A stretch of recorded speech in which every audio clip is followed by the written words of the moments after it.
touchpad on a Chromebook behaves differently than that of the HP device. One of the major things you'll notice is that there is no traditional right-click area on the Chromebook.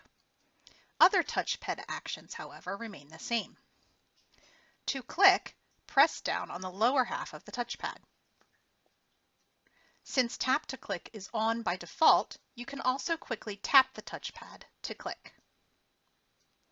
To scroll, place 2 fingers on the touchpad and move them up and down to scroll vertically, or left and right to scroll horizontally. To right-click, click the touchpad with 2 fingers, or hold the Alt key down while doing a single click.